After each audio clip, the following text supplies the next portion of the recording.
Hi, everyone. Welcome to Fireside Adoptees, Constellation and Legislative Space. So we're a private Facebook group, but we also have an outward-looking grasp of the community. We're trying to bring people into our community to the larger adoption conversation here. And we're really happy to be able to bring you guests who are willing to tell their story, willing to share their experiences. And we have Jenna Lowe here. Let me read you a little bit about Jenna. Jenna is a U.S. domestic adoptee, adopted through Catholic Charities in 1986 in a closed adoption. Her biological half-brother was also placed into the same family as an infant when Jenna was 17 months old. Jenna is in reunion with both her paternal and maternal birth families. She finds it her personal mission to spread awareness around relinquishment trauma to other adoptees, members of the adoption constellation, and humanity at large. Jenna is also an evolutionary astrologer. Her astrological counseling specializes in addressing trauma for both adoptees as well as others engaging in shadow work. Jenna is active in the adoption community in person as well as virtually. She has participated in Adoption Mosaic events and panels, and more recently added adoption-specific pieces to her own blog, which is called Into the Blank. Jenna has also completed professional development training for adoption competent professionals. So welcome to Fireside, Jenna. Hi, thanks for having me. Oh, you're welcome. I also want to say that Jenna's somebody I have the great fortune of being able to see in person every month or so in Adoptees Connect here out of the Northeast. So, and she's just a great conversation person. I think you'll find her story really engaging and stimulating. And with that, we'll go ahead and get started, Jenna. I wanted to find out some more about you. I do know some elements of your story, but we're going to make these out there, these details for people to start to know more about you. So, did you always know you were adopted? Yeah, as long as I can remember. I don't have a specific moment where I remember my parents telling me. It was always just kind of a given. I know I don't have no memory of this, but my parents I was adopted through Catholic Charities and had little like picnics. And when I was really little, they would take me to these picnics for adoptive parents and their adopted children. So we were very, at least at that point, kind of public and trying to be in consciousness around adoption. I do remember the first time somebody used my status of adoption as a negative thing. And I feel like that is a separate piece of learning that I was adopted in a way. I was having a fight on the playground in fourth grade, so I was about 9 years old. And one of my good friends, we were just verbally by fighting, like spitting back and forth, like, oh yeah, well, you're this. And I remember her saying, well, at least I'm not adopted. And I completely froze and like didn't really know how to respond to that. Yeah. And I didn't understand my feelings around it. But I do remember that the next day, the fight kind of like ended there. But the next day, she came in and was very upset herself and said, I just wanted to say I'm so sorry. I told my mom about our fight and she got so upset at me for what I said to you. And so, like, I knew I still was so foggy that I didn't really. Now looking back, I wish that I, as a child, had reached out to my friend's mother and been like, "Hey, like what? Like why did you understand that was a big deal for me?" Because I didn't go home, I didn't tell my parents about it, anything like that. It was just more stuff to kind of be stuffed down. So the experience up to that point, though, but kind of placid and not really differentiating yourself in any way, like felt like probably what you thought a kid's life would feel like right up to then. Yeah, and I would say like I had no problem telling people I was adopted. I didn't really register it as a private or personal piece of information. I like kind of led with it. Um, like, hey, I'm Jenna and I'm adopted. And I am a white domestic adoptee, same race adoptee. However, I'm almost 6 feet tall. My biological brother, who was adopted into the same home, is 6'3". My mom is 5 feet tall, and she's very dark skin Italian. So it was kind of obvious that we weren't necessarily related growing up. So we didn't have a lot of anonymity around it anyways. But yeah, we were more public about it than I thought. And we also celebrated my adoption day up until I was 8 years old. Um, like as if it was another birthday going to, Chuck E. Cheese or Discovery Zone or something. My adoption day was in June, whereas my birthday is July 31st. So, as far as getting friends together on summer vacation, the June date was a lot easier. And I think that might have been part of the reason we celebrated my adoption day. So, but that abruptly kind of ended with no explanation. Also in fourth grade. So, Yeah, so they actually stopped the dreaded gotcha day kind of on their own without any yeah, prompting. it was something that I looked forward to. And I remember, like, when you have those vivid memories that have like no context other than that. But I remember walking into the living room and my mom was reading Country Home magazine. And I said, "What are we doing for my adoption day this year?" And she said, "Nothing. We don't celebrate that anymore." And I said, "Why?" And she said, "You're just mine now." And it was very like, Gosh. yeah, yeah. And again, it was similar to when my friend said, at least I'm not adopted. I knew there was a feeling, but I didn't know what it was and I couldn't connect with it. So I kind of just was silent and walked away. Man, that's wow. So I feel like with having been told that, it must have set off a lot of different thoughts and feelings and maybe changed some of the direction of what you were thinking. I know you were still a very young person at that point, but Hmm. suddenly you had a lot of things to think about that hadn't been as a parent to you growing up. And maybe then were you starting to go, why is this so different? What do I do now? How do I start to think through this? Yeah. I think a lot of it was my mom was probably going through her own feelings and didn't really have the space to help me navigate mine. So I kind of was left to my own devices to navigate those feelings. And I didn't really process my sadness around it. So it did end up kind of Mm. manifesting into like aged anger over time. Yeah, I'm kind of glad you brought up the anger part. We actually don't talk about that as much maybe in interviews as I kind of wish we did, which is there is an anger component to that. And it comes out in us at different times. For me, it came out later, well Hmm. into adulthood, when suddenly it just kind of slammed into me. And a lot of that, in my case, was due to being in the fog until I was over 50 years old, which wasn't helpful. But so a child starting to feel feelings like this, big things like that. Did they offer you any way through that or any assistance for what you were going through? Yeah, they did. My parents to this day said that they did the best that they could, and I truly believe with the resources they had available and to the degree that they were comfortable with. No one really explained to them like you need to heal your own infertility grief before you can be fully emotionally available to your child that symbolizes so much of your story without that healing and even with that healing. So, um, I think that my masking level was pretty intense to the point that I would mask even when I was just alone and kind of wouldn't process my feelings. I was diagnosed with a processing disorder for school purposes, but I definitely think that that spilled over into like every avenue of life, as many of our pathologies do. It just stems from, everything that we go through with relinquishment, with our trauma, with our lack of genetic mirroring. But yeah, so when I was 14 years old, my parents were like, I was very much the identified issue of the family, and they put me into therapy. So I had been in weekly therapy. I say at least weekly, but that's because there were times when I was going more than once a week. There were times when I was doing weekly therapy plus group therapy, and I've done partial hospitalizations, intensive outpatient, and like 5 or 6 in inpatient experiences with mental health treatment. So you did have a lot of people trying to aid.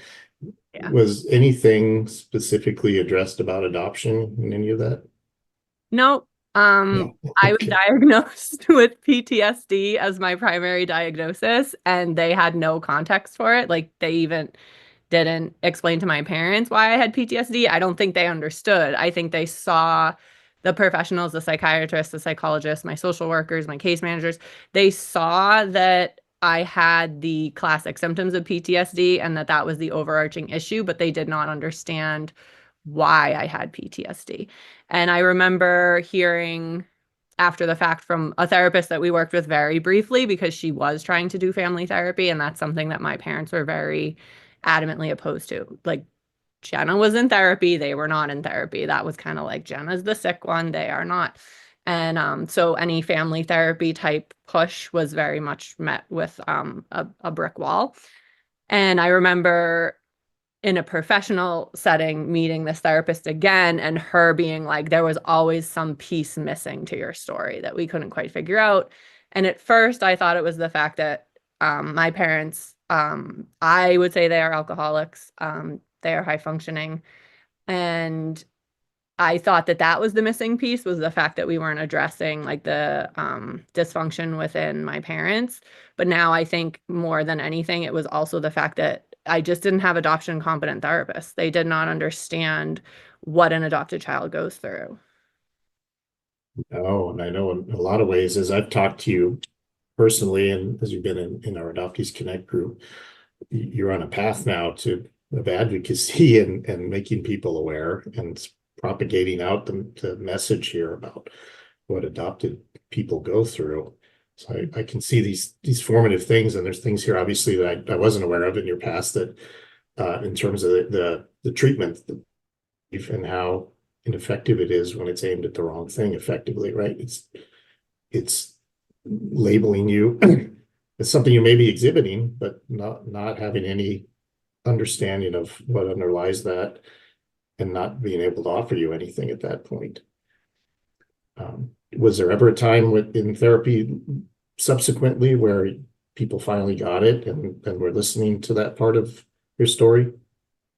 I did have one therapist that was a specific trauma therapist, and I worked with her until she medically retired, which is a whole different avenue we can go down around the abandonment of when your 7-year therapist suddenly disappears. But she she was the only person who ever said, "Do you think this could have anything to do with your adoption?" And she said it in exactly those words. And I here's the thing. I don't know if this is something anyone can resonate with. I haven't found many people that can resonate with this. I always sort of innately understood birth mother trauma, as well as had this very rudimentary understanding from a young age that my adoptive mother, couldn't bond with me because she never gave birth to me. And I further explained that to myself as, oh, she never went through the hormones of giving birth. Therefore, she can't. I put it all on my mom's inability to be a mother. And I completely empathize with my birth mom. Oh, if she only knew what pain I was in, she would rescue me. If she only knew. And I identified that she was also in pain. So when my therapist would say, "Do you think this has anything to do with your adoption?" I would say, "Oh, of course it has to do with my adoption because my adoptive mother couldn't love me the right way. I did not make room or have in my reality that I also could have been harmed by the adoption prior to anything that went on in my household." That's really interesting. See, you could frame her perspective into it, that perspective, what she might be going through, even ahead of whether you were aware of what it harmed you Yeah. in all of the same thing. Wow. I So that graduated from therapy in 2020, like 2 weeks before the shutdown. And I remember it being like, "So you're graduating me because I'm stable, but we still have no idea what's wrong with me. So like, why are you like?" It felt very like, "Here's your diploma, good job." And at that point, I'd been in therapy constantly for 20 years.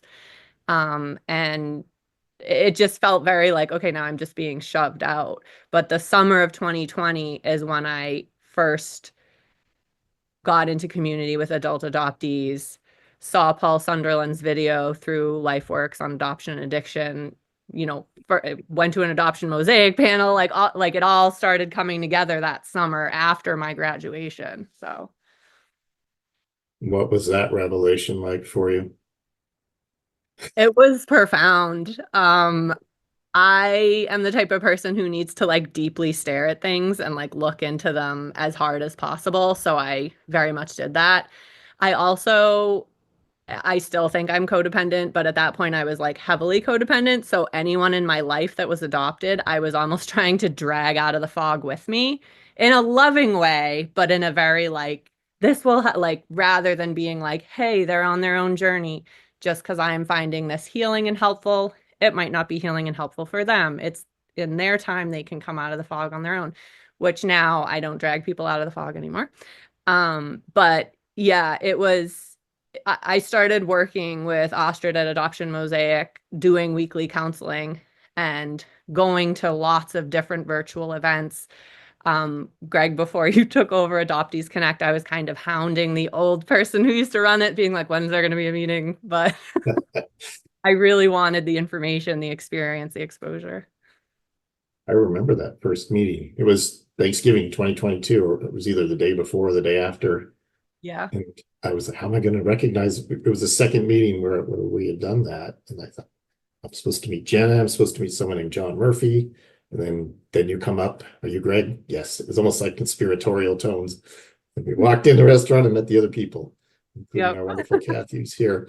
And I didn't know that you had a prehistory with the group. So I'm just finding this out right now. So you were trying to edge us back into out of the virtual space, back into in-person meetings. That's been so helpful to be that way in Adoptees Connect. So every time you come and contribute, and I learn all of these things, the thing that strikes me the most always is how open and forward you are with the people you encounter, because you're always telling stories about, I met this mother, and wouldn't you know, her children were adopted, or an adopted child, or someone struggling with this. And you're talking about handing out copies of the primal womb. And so I'm really keen to get into the advocacy space here with you in a bit here, but I wanted to ask you also, you have a really complicated reunion story, like so many do.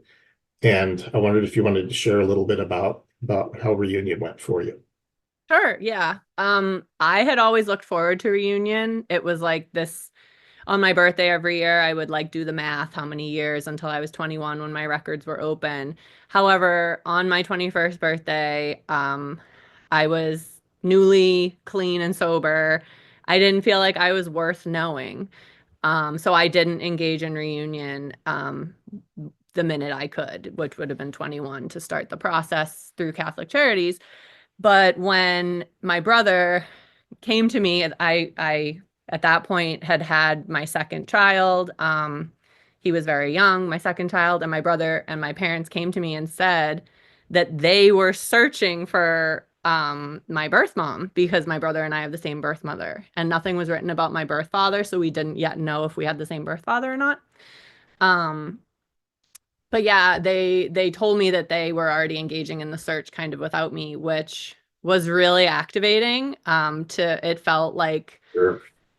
yeah, it was a big violation. I was like, why am I the last to know that this is being done when all the time when I was little, whenever I'd have the courage to mention meeting my birth family, I was met from my mom with like, well, why would you ever want to do that?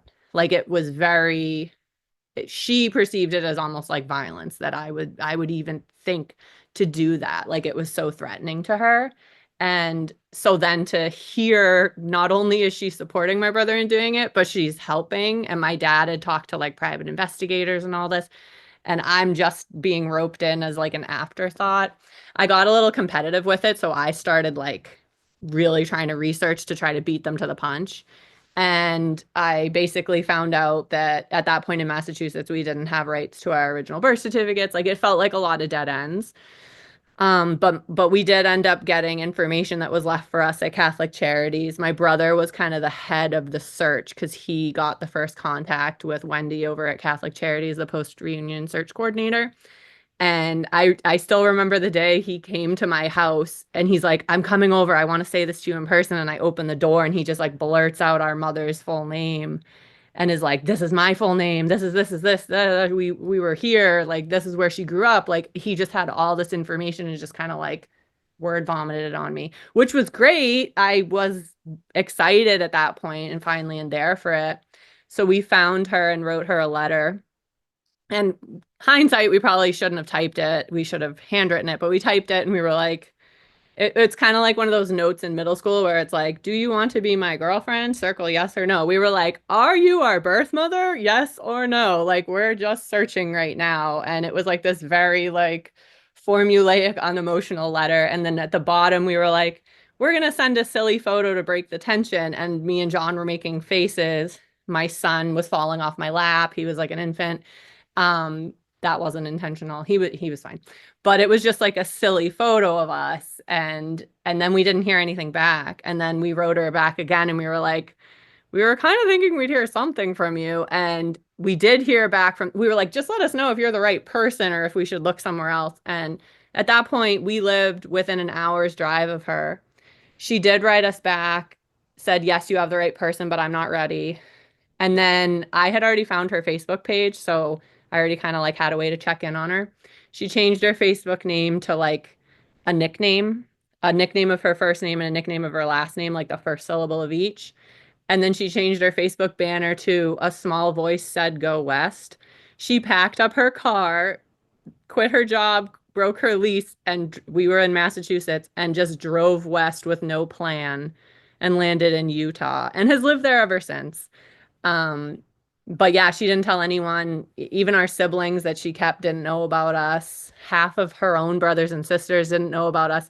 So to hear from us kind of out of the blue, especially because I'd been 21 for a while at that point, she kind of lost it a little bit. So at that point, my brother was just sad and like was like, oh, whatever. But I was mad because I also didn't want to do this and I was participating. So I was like, excuse me, I was roped into this situation and I didn't get to tap out. So now you don't get to.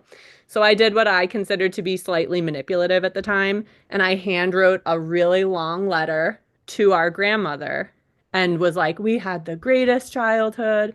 We don't want anything from you. We're so grateful. We just want our medical records. And I felt like I was giving it my all to try to appeal to her emotions and safety just to get to know them. And it ended up being, it worked. I mean, we ended up meeting her, but it was this whole intricate thing of our grandmother flying to Utah and like secretly writing us letters to tell us that she had to go see, like, she didn't know that we knew about Utah. And it was all this craziness. So we actually ended up meeting our grandmother first, the next summer. And then that Christmas, our birth mom flew back to Massachusetts, met us on a Friday, went home to her childhood house where her own children were for like their whole Christmas, told her own children about us, and then we came over the next day and met the entire family, who like only four Yeah. of them knew who we were until that day. They knew who we were. Yes. Yeah. So she packed up and left to get Hmm. away from even her own family didn't know why she might have done that. Right. See, limitation of my language. Even her own family, you are her own family too. But I know that it comes up with the way we speak sometimes. Um, you must have felt like, man, she's hightailing it out, but you were mad too. You said, like, I'm also stuck in this, so we're gonna get some kind of result here. If Yeah. I have to I do felt this, like, so do you. yeah, she got to tap out. I didn't get to tap out. No, we're doing it. So, Yeah. yeah. Real quick before we go on to a little more about reunion. So you are in a pretty unique circumstance, at least among the people I talked to, of having had the chance to grow up with your brother, Mhm. with your half brother. And I know our intent is not to share his story as an adoptee also, but so you've always had somebody in your life for most of your life that was maybe provided a mirror or someone. Were you able to connect, especially over that fact of both being adoptees, both having the same birth mother, or is that too complicated? We weren't until he became a parent. Because I became a parent first, and then his daughter is now 4, and I watched him kind of become a different person after she was born. Um, like he and I both have a lot of like chronic illness that we've had to battle with, like a lot of adoptees do. And I remember he wasn't even able to stand for more than 30 minutes because of the bulging discs in his back and all this stuff. And then when his daughter was born and needed to go into the NICU, he stood there staring at her, holding her hand for 2 hours. And he was like, Jen, all the pain in my body disappeared when she was born. And he doesn't associate that with coming out of the fog, but in my mind, I'm like, that was the first moment of you coming out of the fog. Like that was a big defogging moment, a big connecting, grounding, healing that was available to him, even if he wasn't conscious of it at that point. But yeah, we became much closer after that.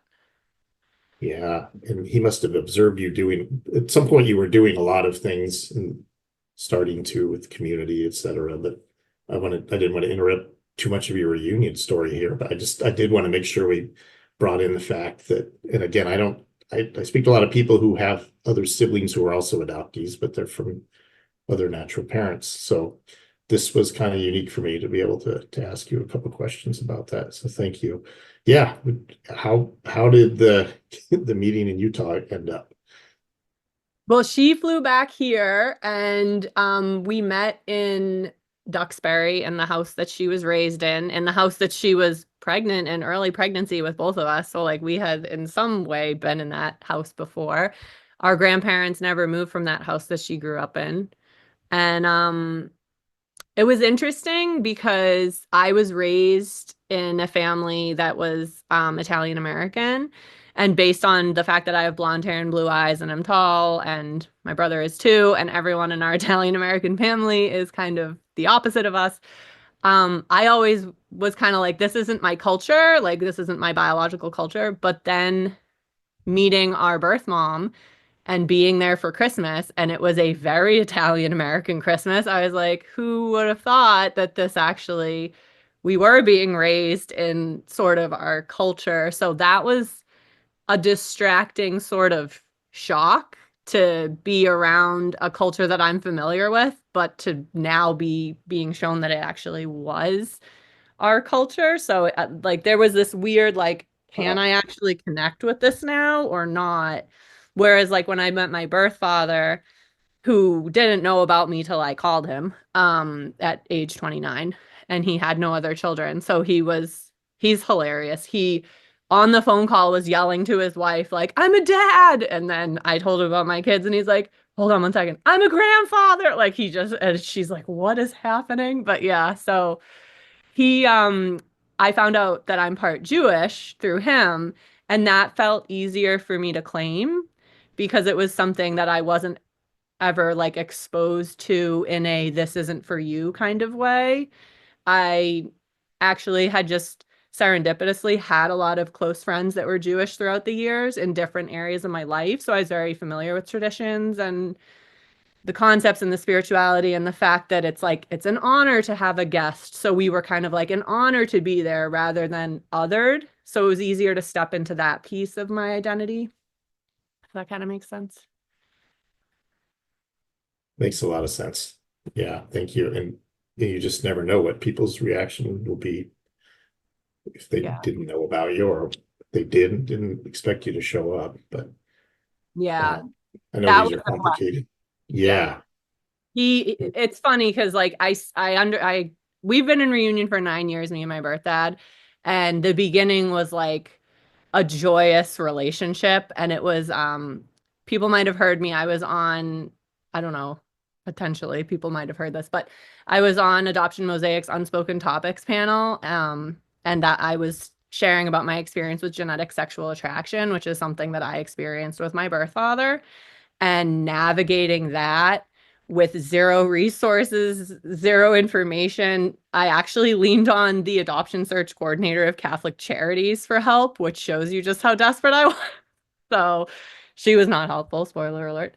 But yeah, so navigating all of that, it's been a huge journey, but now we're at a place where we both understand, we both have respect for each other's differences, but we're still resources for each other, if that makes sense, as far as like familial kind of ties go. That's a very candid thing to discuss here. Hmm. It's something we don't hear a lot about. I know there are panels. I know you were part of a panel discussion on that. And I know there are lectures on this and panels and let's say at Untangling Our Roots about things like this, genetic attraction. And it's very brave of you to talk about that. So um, it's worth us wondering, because we do read about why that is the case, why that can exist. And, I think that it's probably something that needs to be addressed more widely, just people to recognize this is something out there and it's in our community, and we don't have to feel ashamed or deviant about it. This is the intense stuff, and we're coming together as strangers and experiencing things that they're kind of unprecedented things, right? For human beings to be raised independently or be separated in this way and brought back together suddenly. And you never know what kind of dynamic will be there. So thank you for Yeah. being very bold about that, being willing to speak a little about that. I feel it's important for me to share it, even though sometimes it can be uncomfortable or I can be like, oh Sure. God, this is embarrassing. But at the same time, when I was doing a lot of research to prepare to speak about it for the first time on the panel, I found, first of all, there's not a lot of research about it. However, there was in Canada, the Canadian, I'm going to butcher the name, but it's basically the post-adoption support that the Canadian government offers. They estimated that it happens in up to 50% of reunions, which makes me feel like it's even more important to talk about.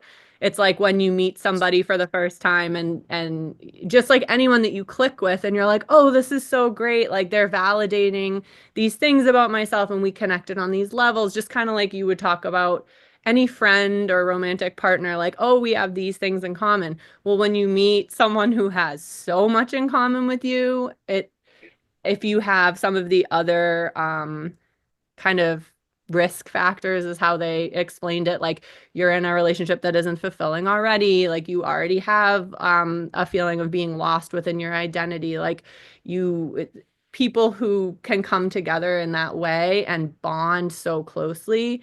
And it's at a time like we weren't supposed to bond that closely as fully sexualized mature adults. We were supposed to bond like that when I was a baby, and that mirroring would have been Right. validating to identity, not validating to the need to connect and attach in adult ways.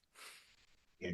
And thank you also to Astrid is putting such great materials and references, resources in our chat here. We'd like to knowledge are out there for people too. I would like to take a look as well. But thank you, Jenna. That is a really important topic, and it's the first time we've really discussed it in Fireside. So really appreciate that, and also the contribution that Astrid has made to the conversation here by providing those resources. So you are, as I said, a real advocate and a really unique one. By that I mean, I feel like the message goes with you all over the place, and it's not just within these little confines of adoptee spaces, for example, or maybe not just within the panel space, but you've told a number of great stories about, I met this person, I met that person. And I wrote in my notes here that you seem to have a way of being able to detect adoptees. Like you can Mhm. spot people kind of. Yeah. And do you want to talk a little bit about that? Maybe it's an intuition. I don't know, but you seem to be able to say, I know what I'm looking at here. Yeah. It's funny because, well, I think part of it is that we're all heavily involved in our children's lives if we have children, but we homeschool and we're a part of a lot of homeschool co-ops where I'm very much involved with other children and other families. And, we are 1-2% of the population. You're going to run into other people that are either adopted or have adopted children. I've just found that I'm kind of out loud about it. My children are very adoption fluent. They know, you know, they've been with me on this journey and they've met my birth family. They have a very interesting understanding of the dynamic of, their different grandparents and the ways that they're related differently to different people and things like that. So not only am I potentially more of an open book about it, my entire kind of family is more of an open book about it. So when I am in spaces where I hear people talking about adoption, I'm very much available to them to talk about it. In my homeschool community, for example, there was a family that was struggling and they weren't sure if their daughter was getting diagnosed correctly with learning disabilities. And they had shared very early on, as some adoptive parents with the best of intentions, not realizing that they're sharing your most intimate trauma, They had shared very early on that their children were adopted. And so I kind of the opportunity presented itself and I said, "Hey, can I give you some books? Because as much as you're looking at this very honestly and openly from a neurodiversity standpoint, there's going to be some overlap between your child's relinquishment trauma. And it has nothing to do with the way you're parenting. It has nothing, blah, blah, blah, blah, blah, blah, blah." So, yeah, so I gave them a copy of The Primal Wound as well as the 20 Things Adopted Kids Wish Their Parents Knew, which is a little bit tamer version, but yeah, I give The Primal Wound out. I have a stack of them waiting to go. Whenever I go on a trip, I bring an extra copy with me. I always feel very prepared to like give the material to people, letting them know, please take it slowly. Um, I just choose that book because it spoke to me a lot in the beginning. It was, and I remember it being affectionately referred to as the adoptee Bible. I also feel like when I'm giving it to adoptive parents, the fact that Varia herself was an adoptive parent, it gives them a sense of more openness to it. Like, oh, this isn't going to be a threatening perspective. This isn't going to be telling me what, necessarily, that I'm horrible for doing this, because sometimes adoptive parents don't have the capacity to hear some of the bigger feelings that can come across, and so they feel safer being with an ally as they see it. Varia being an adoptive mother. However, I do tell them the book is very heavy. Like you're take it slow. It's going to be hard, and also please save it for when your child's older. Like it will be a resource for them. I'm involved in so many different communities. We do dog shows and stuff like that. And I feel like there's a higher population of people who are adopted even in the dog show world. As a person in recovery, there's a higher population of adoptees in recovery groups. Again, I always want to kind of be available if that comes up to let somebody know, hey, like we can go off in this direction together and have a conversation. I kind of live out loud in that way just to make sure that if somebody does need that resource, that I'm as present as I can be and as open as I can be to help them. Again, thanks for everything going on in the chat. Yeah. So the second book I think we said was called 20 Things Adopted Kids Wish Their Adopted Parents Knew. Is that it? Yeah. I'm like staring at my stack of books. I can go grab a copy of it to show you if you want, but Yeah. the It's primal true that, wound. yeah, it's true about use this good word allies in here. And I'm big on allyship. And I wish it came from a lot of sources, a lot of places.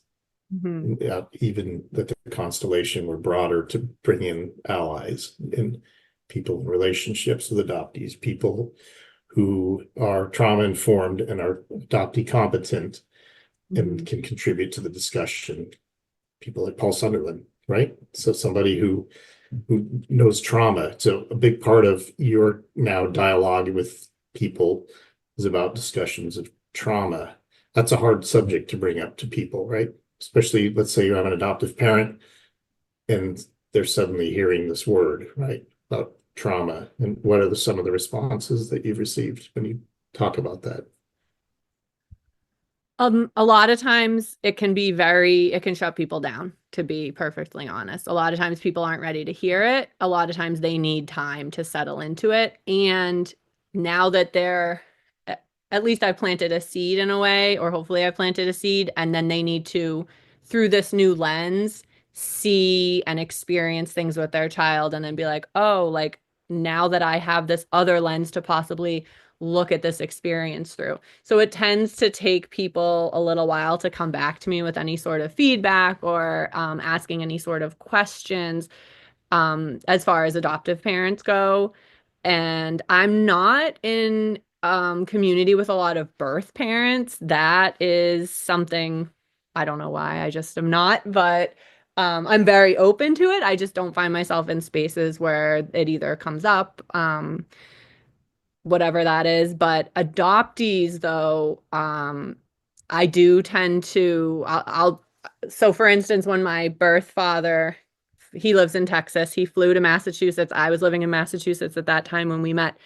he was kind of like parading me all around Cape Cod to his old friends, being like, "This is my daughter, meet her." And we were going, and he's a musician, so we were going to these like music concerts from his old friends, like little dive bar type situations. And so they would be like very like, "Hey, tonight we have a special situation going on," and like kind of announcing it to the restaurant. And I was fine with that. Like we navigated it fine. And Eric, my birth dad, was just so proud that it was like honestly like endearing. But then I'd get adults like coming up to me that weren't involved in our party at all and being like, "I'm adopted," and like to witness us in reunion in this like happy, it was very much like the honeymoon side of reunion, but they were witnessing that. It got them kind of in touch with their feelings. So there'd always be like at least one person that would come up to me and be like, "Hey, I'm adopted and I've never really thought about this before." And then they'd kind of like leave. And then like, but there was one person in particular who just started talking. And I remember being just, I didn't say much back to him. I just was like encouraging and listened and whatever. And then he looked at me at the end of like maybe a 10-minute monologue and was like, "I've never told anyone any of that before." And I could tell he was kind of defogging within the conversation. And that to participate in that moment or just bear witness to that moment was like so profound and such an honor. I think that that is those type of experiences kind of honed me in on like being able to kind of see what is unique to our energy, what is unique to adoptees, what makes our trauma a little bit different than everybody else's. So for instance, my partner and I, we really like stand-up comedy, and we were watching an open mic, and this person came up on stage and started doing comedy, and I just looked at my partner and I was like, "She's adopted." And he was like, "What do you mean?" And I was like, "I can just tell she's adopted." And then as it came out, like two more open mics later, that this person just happened to be there, she was adopted. I was like, I could just tell by the way she talked about her childhood and her parents and just, her voice, her affect. Like there was just something where I was like, I connect with you and I know your trauma. So, yeah. And that's the sort of thing I was talking about. I called you you detecting adoptees.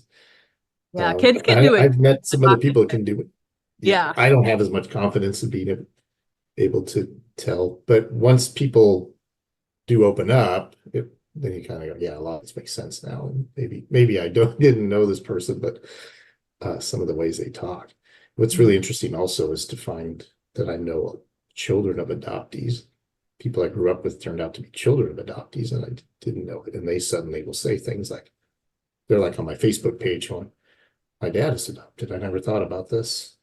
And I wonder about what that's a whole conversation that needs to be had too about the children or the adult children too of people who were raised by us. And yeah, you seem to be able to have that insight and that feeling, which leads me to I think something a lot of people are tantalized by and want to know more about, which is this dimension of astrology. Your work in that. So I wanted to give you a chance to talk about that a little bit.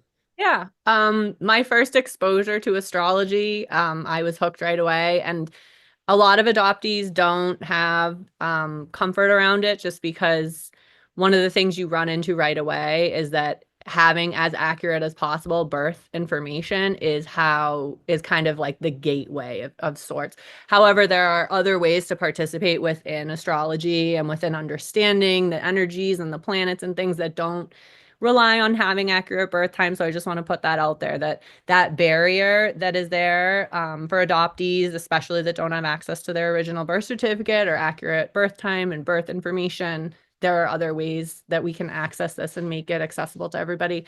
But I remember initially being blown away and then being like, I need to find an astrological counselor and dive deeper. This is a map to all the work I need to do here on in my life. I need to get on board. I need to interpret this. I need to figure this out. And in my first meeting with an astrological counselor that had nothing on his resume about adoption, nothing like that, was not adopted or part of the constellation himself, I said I was adopted. I was relinquished at birth and adopted. And he immediately honed in and was like, "Wow, that's incredibly painful."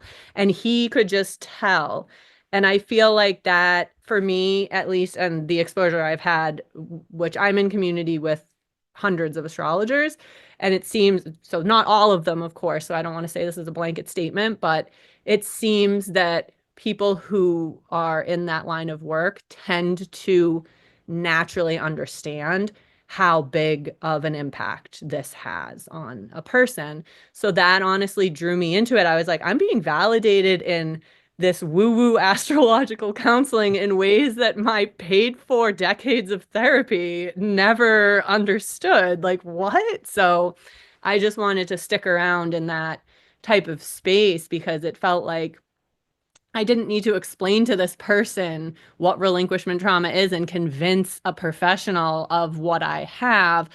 We could just move on. We could just get to the meat of it, really.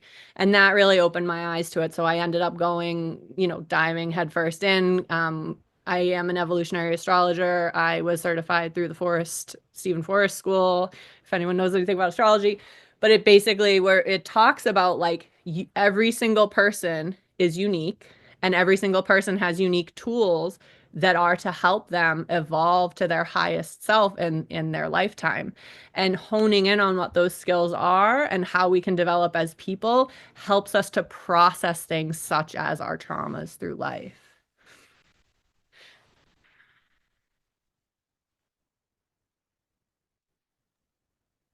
I think it's interesting that some of the stuff I'm doing is around a revisioning of theism, which I won't get into in detail here, but here's what the only thing I want to say about this is there's an end run that can be done around a lot of really cognitive things that are very restrictive, that people tell you the box, everything fits in the box. And then when we come into these alternative ways of perceiving and receiving and knowing and intuiting, and we make the end run around the box, which is what you're talking about also, which I'm hoping to do in a less cognitively restrictive way for theism. People kind of cry foul and think you're off in outer space doing strange things, but there are these validating experiences that we have, and I know that people say it's not scientific, intentionally so, Mm-hmm. because part of that has run us into a dead end in a lot of ways, and I will pontificate on it endlessly, but I'm just very interested, and I know there are people I think who are really eager to hear the sorts of things that you were talking about here. So really appreciate that perspective as well coming in. You got a lot of uniqueness in the story and in the things that you're doing throughout everything that you've done. Do you feel like your understanding of what it means to be an adopted person has changed a lot since, let's say, someone on the playground said, at least I'm not adopted, and then you had all these years and decades to think and therapy and everything else. But did you say your understanding just continues to change as what it means to be an adoptee?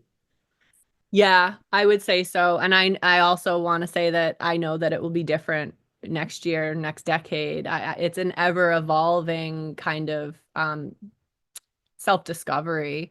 I remember the when I was first really consciously trying to defog and throwing myself into what does this mean and how has this impacted me, and um, part of the reason that I did professional development training was literally it ended up being so helpful for me to understand, like, oh, the different types of attachment, like the different things that adopted children need within therapy. Like one of the things that it was very emphatic about was the fact that we need to heal in the family dynamic. And I was like, that's so interesting because my family put up a wall whenever that was even brought up. But yes, it's about we have attachment wounds. We need to heal in an attached environment. We need to learn how to attach. We don't need to sit in a room and be told, these plans, these skills, these things in this sterile, solo type of environment. And I was one of the first kids to go through dialectic behavioral therapy when it was like kind of experimental for teenagers. And at that time, you had to have a parent in the group therapy session. And I remember getting so much out of DBT that I was like, everyone should do DBT. This is amazing. This program is so great. And I still think that it's a tools-based program that talks about emotion regulation, distress tolerance, interpersonal effectiveness, and mindfulness. But it wasn't until doing the adoption training, the National Adoption Competency Mental Health Training Initiative, that I discovered the reason it was so impactful for me was because my dad did it with me, and we were actually healing together. And he retained hardly any of it, but it became like almost a running joke. He'd be like, "Oh, Jen, don't forget about the give skills," which is in the interpersonal effectiveness. It's talking about be gentle, act interested in the other person's point of view, validate, and use an easy manner. And my dad was kind of an angry, kind of bullyish guy. So I think that skill resonated with him. So he'd bring it up to me that, like, hey, we're going to work this on this together. Or, oh, I had a tough client today, but I used my give skill. And just the fact that we were kind of healing together, that's why it worked. It wasn't necessarily that the content was that much better than anything else I was exposed to. It was the fact that I was healing within the context of a family relationship. That's really great. And I think it, in a sense, it also ties to why just adoptees in community do well. I'm not going to claim they do better than everybody else, but it helps. It helps to have people and people who understand and have access to those who can. We're also trying to work through these things. So, and you were able to do that, as you said, with your father, which is amazing. Mm-hmm.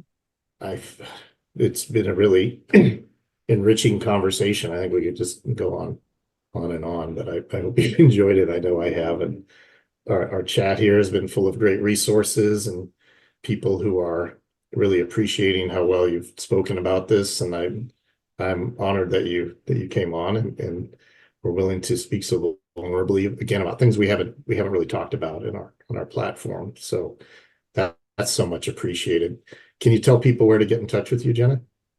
Yeah, I am on Facebook. I'm in the Fireside Adoptee Facebook group just under my name, Jenna Lowe. I'm also on Instagram. I have my own Instagram page, which is just Kismet_Jenna, but my blog, which is still in its infancy, is on there too, as well as my astrology page, Frequency Astrology. That's like my professional page. But if people want to cue into any of that kind of stuff, I do make posts about the things going on in the sky, the full moons, different season changes, things like that. So, a little exposure.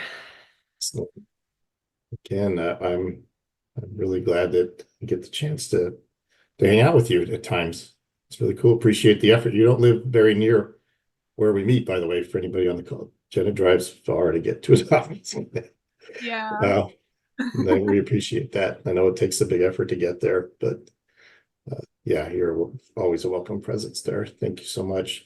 And again, for being so open here with everyone. And thanks to everybody for coming out to support Jenna and hear her story.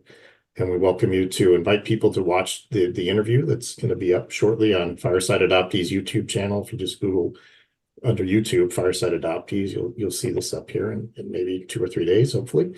And that's going to be out there for everybody to use as a resource and to refer back to, and then tell other people who would benefit from hearing all the unique things that Jenna's contributed here. So again, thanks so much.